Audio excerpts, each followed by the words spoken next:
de introdução desse assunto.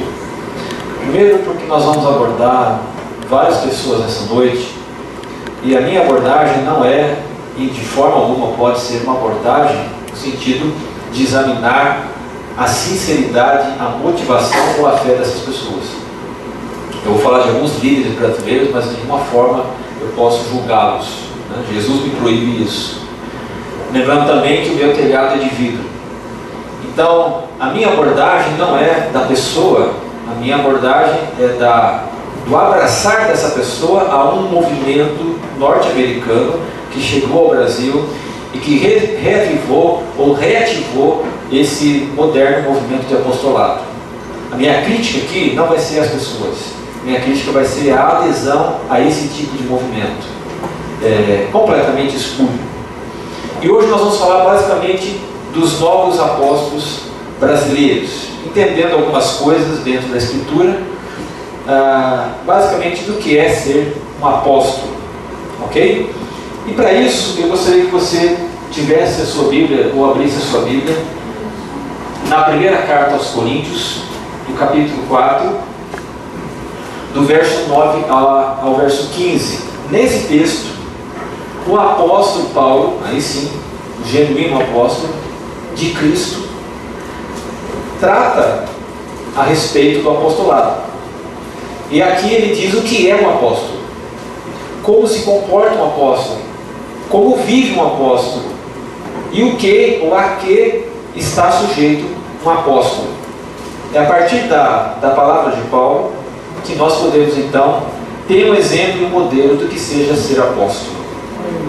Então, 1 Coríntios 4, do verso 9 ao 15, a Escritura diz assim: porque me parece que Deus nos colocou a nós, os apóstolos, em último lugar, como condenados à morte.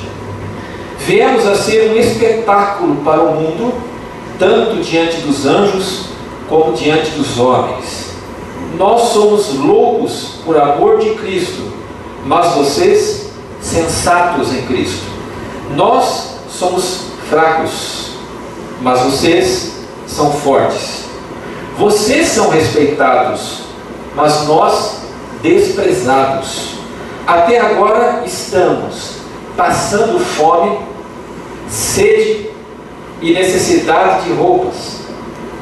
Estamos sendo brutalmente tratados, não temos residência certa, trabalhamos arduamente com as nossas próprias mãos, e quando somos amaldiçoados, abençoamos. Quando perseguidos, suportamos. Quando caluniados, respondemos amavelmente. Até agora, nos tornamos a escória da terra e o lixo do mundo. Não estou tentando envergonhá-los ao escrever essas coisas, mas procuro adverti-los como meus filhos amados. Embora possam ter 10.000 tutores em Cristo, vocês não têm muitos pais, porque eu, em Cristo, os gerei por meio do Evangelho. Aqui você encontra uma declaração de um apóstolo, verdadeiro apóstolo dos dias de Jesus. E é claro que a descrição do apostolado de Paulo não bate em nada com os novos apóstolos espalhados hoje no Brasil e no mundo. Quando é que tudo isso começou? Esse reavivamento do ministério apostólico. Tudo começou, queridos, há muito tempo, na América do Norte, lá pelo ano 1907, 1909, faz muito tempo, com um movimento chamado Movimento Chuva Serôdia. Esse movimento Chuva Serôdia era baseado no texto da Bíblia, texto de Joel, capítulo 2, do Velho Testamento, onde nesse livro de Joel estava escrito lá que nos últimos dias o Senhor derramaria do seu Espírito sobre toda a carne. Vossos filhos e vossas filhas profetizarão, vossos jovens terão visões e sonharão vossos velhos, até sobre os servos e as minhas servas derramarei do meu Espírito e profetizarão. Essa profecia de Joel ela vai se cumprir em Atos 2, quando tudo isso aconteceu. No entanto, o movimento Chuva Serode estava profetizando que um novo derramar do Espírito viria futuramente, não só naquele momento de Atos, mas muito tempo depois, no século XX talvez, um novo movimento do Espírito Santo, trazendo de volta especialmente grandes maravilhas, curas e milagres, e trazendo de volta um ministério que já não havia, que era o ministério apostólico. Pela mão de quem Deus fazia muitos milagres, sinais e maravilhas, como fez através de Paulo. Muitos milagres. O apóstolo tinha essa capacidade dada por Deus de fazer coisas extraordinárias, coisas tremendas, curas tremendas e maravilhosas.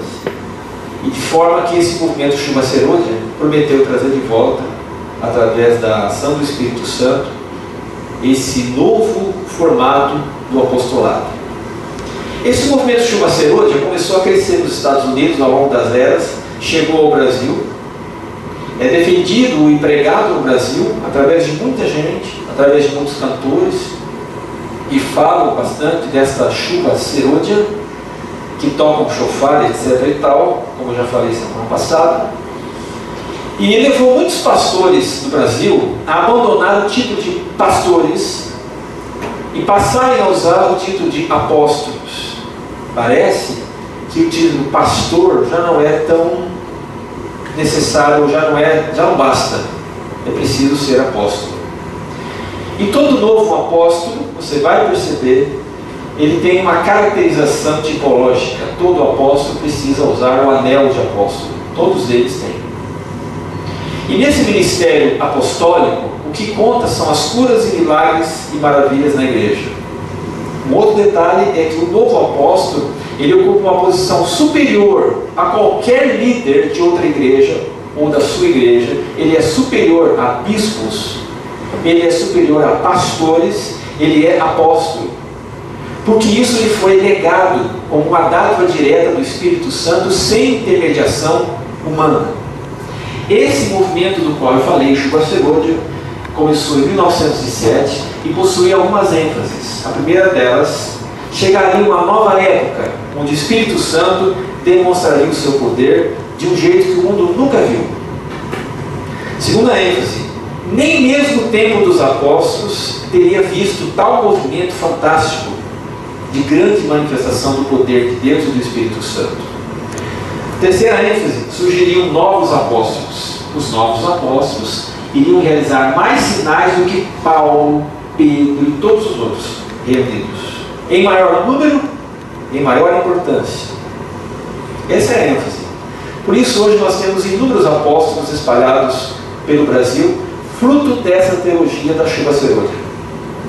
Agora, quando você olha para Paulo, para o modelo de apóstolo bíblico, você vai perceber que ele descreve no que consiste a missão apostolar. E para Paulo, diferente do que se nomeia apóstolo hoje no Brasil, porque os apóstolos hoje no Brasil estão inseparavelmente ligados a três pilares. Todo o apostolado brasileiro está ligado a três pilares: poder, dinheiro e ato ilícito. Não faz muito tempo, um apóstolo do Brasil foi detido na alfândega dos Estados Unidos com dólares a mais escondidos numa Bíblia. Ficou preso lá um tempão.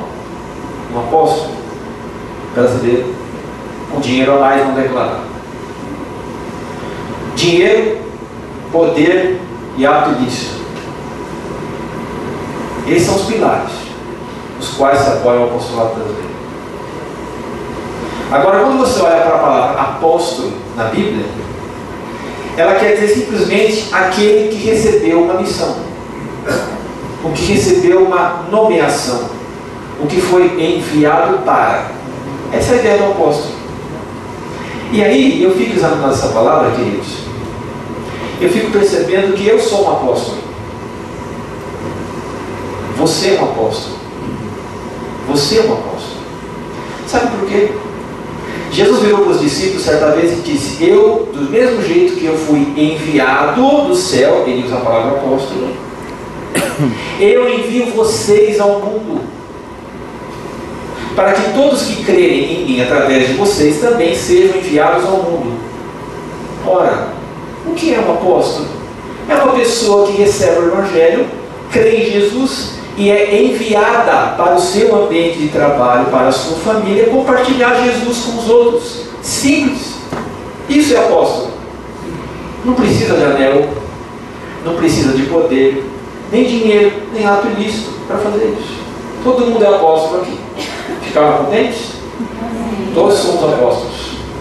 No sentido grego da palavra. E você olha para essa realidade bíblica do apóstolo e você vai perceber que Paulo descreve 3 sinais claros do verdadeiro enviado por Deus. Eu e você. A primeira marca é que todo apóstolo, entenda, enviado por Deus para uma missão. Eu e você somos apóstolos. Todo apóstolo genuíno traz as marcas de Jesus. A primeira coisa que Paulo diz ao falar sobre si próprio é: Deus nos colocou a nós, apóstolos, em último lugar, como condenados à morte. É curioso. Condenados à morte.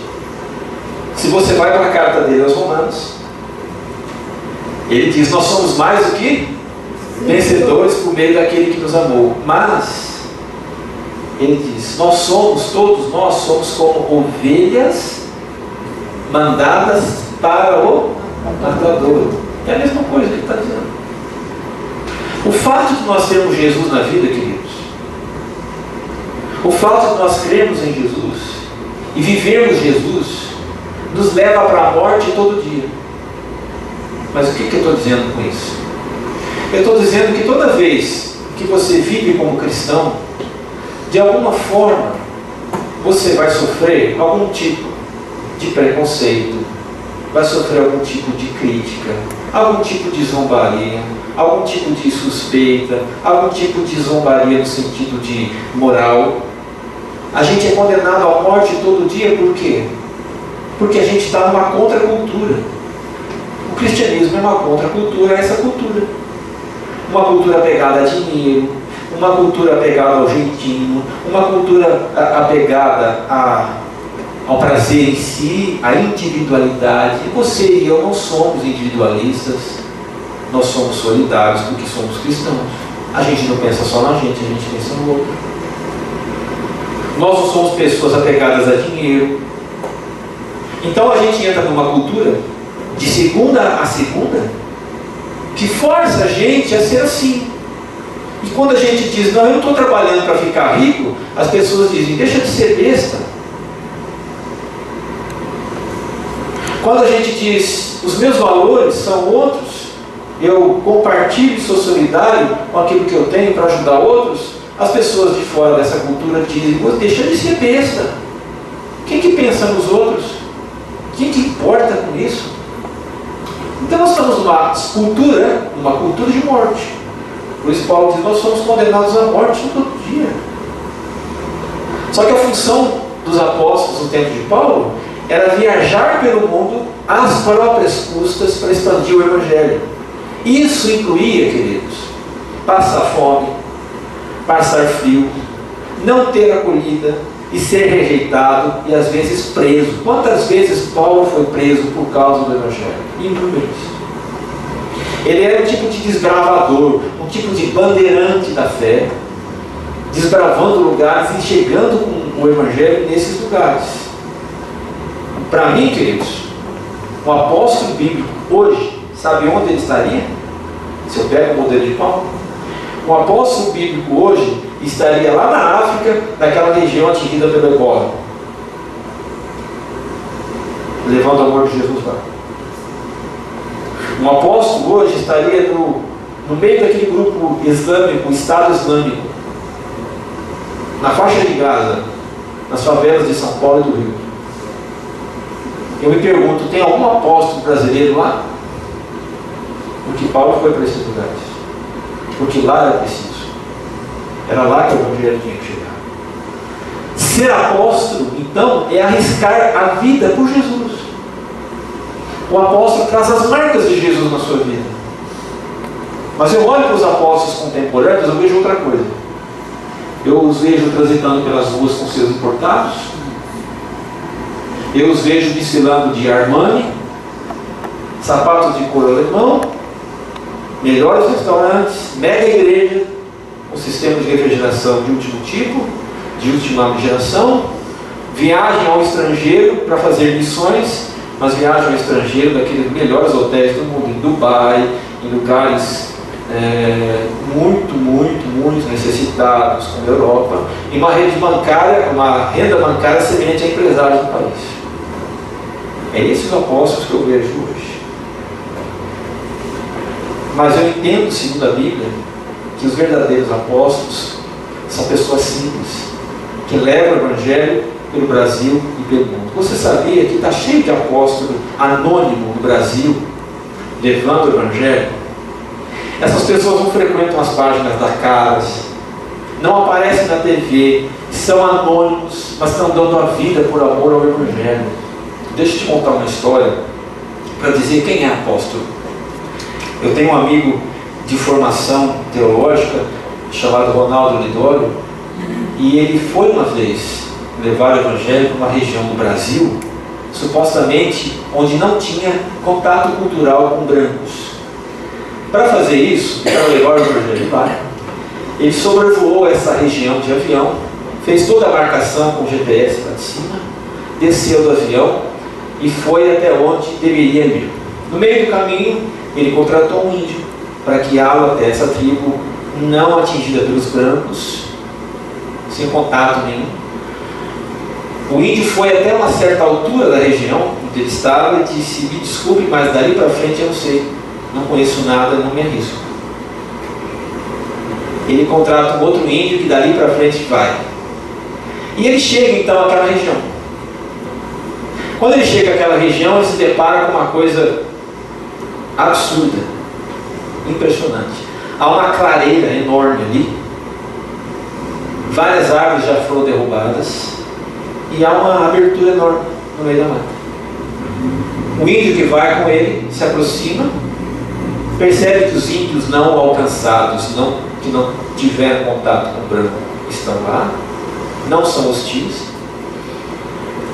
O índio se aproxima no dialeto dele até o outro que está lá, que é não alcançado, diz: você fala português? Se você fala português, pode falar que a gente entende. Ele diz: não é possível. A FUNAI disse que essa pessoal aí não foi visitado pelos brancos. O que está acontecendo? E a conversa rola, e a pergunta diz: por que vocês derrubaram esse monte de árvores? É que nós vamos montar uma igreja aqui. Como igreja? Como assim igreja? Mas vocês falam português? Quem ensinou português para vocês? Quem ensinou português para nós foi o seu João. E quem trouxe o Evangelho para vocês? Foi o seu João. E vocês vão montar uma igreja? Não, uma não, essa é a sexta. Nós já temos 6. E aí a conversa vai: quem é esse seu João? Ele mora lá naquela casinha. Vai lá. Desce uma ribanceira em cima de um barco suspenso nas águas, naquela casa suspensa nas águas. Ele vai lá, conversa com o seu João, que mora com a esposa e 3 filhos pequenos, naquela casa improvisada, almoça com ele. Diz: seu João, como é que é isso? Ele disse: não, missionário, eu morava num lugar longe, lá em Manaus, não estava dando nada lá, não estava dando peixe, e falei com a minha família: vamos embora, vamos pegar o barco, vamos descer o rio. Onde parar, a gente para, mora lá e pesca. Cheguei aqui, começou a dar certo. Comecei a pescar bastante, estou ganhando meu dinheirinho, e aproveitei para ensinar português para os índios.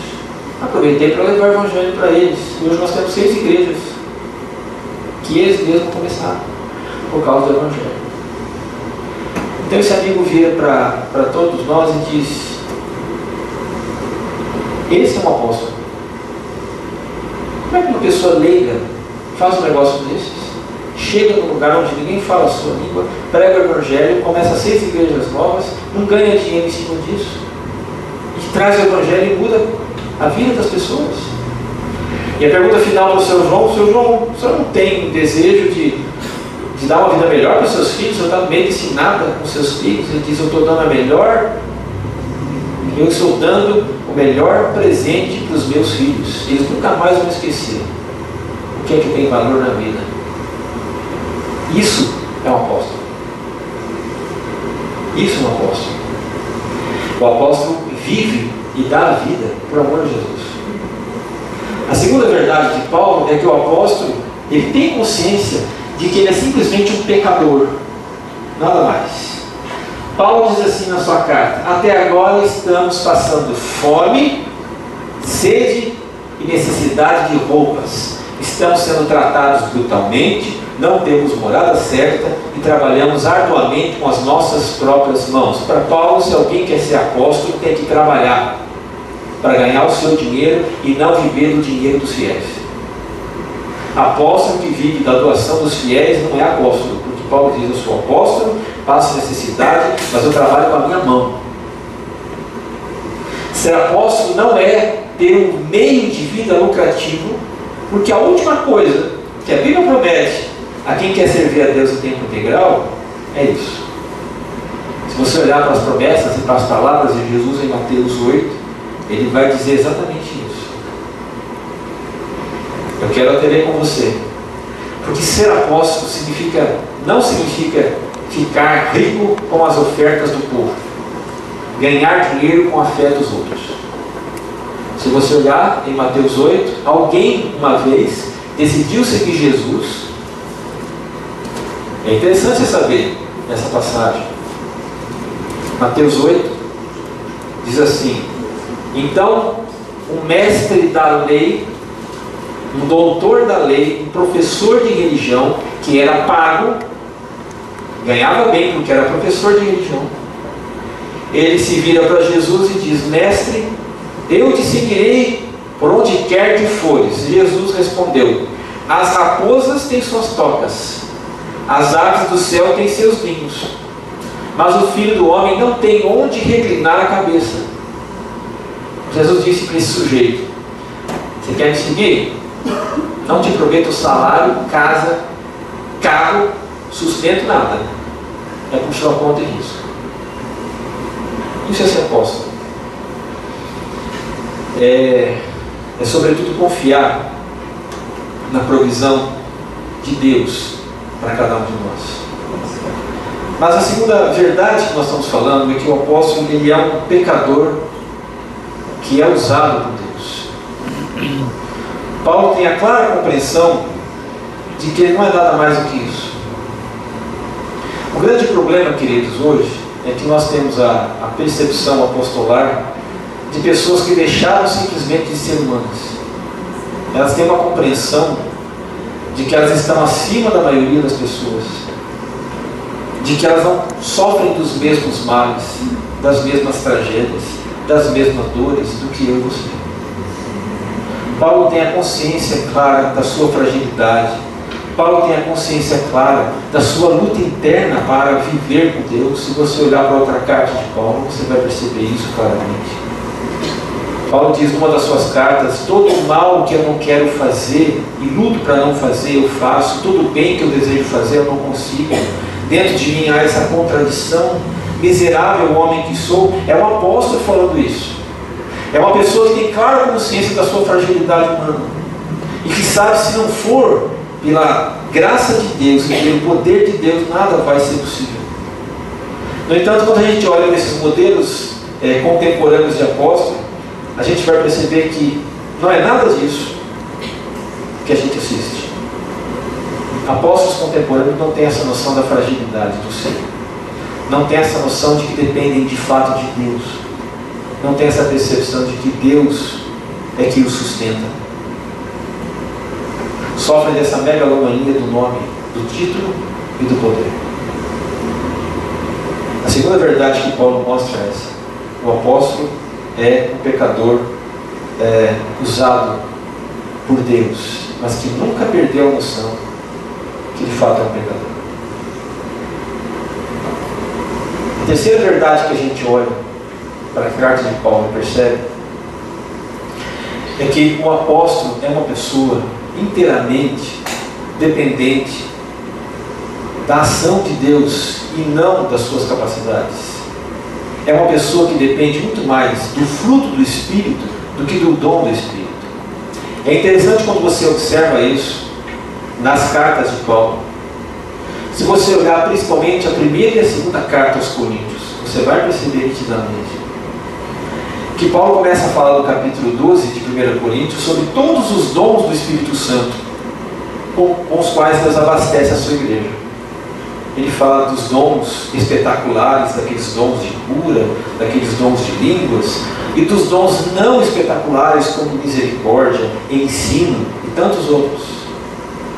Ele passa para o capítulo 14 e ele continua falando dos dons espirituais. Mas no meio, entre o capítulo 12 e o 14, o capítulo 13, é o famoso hino do amor.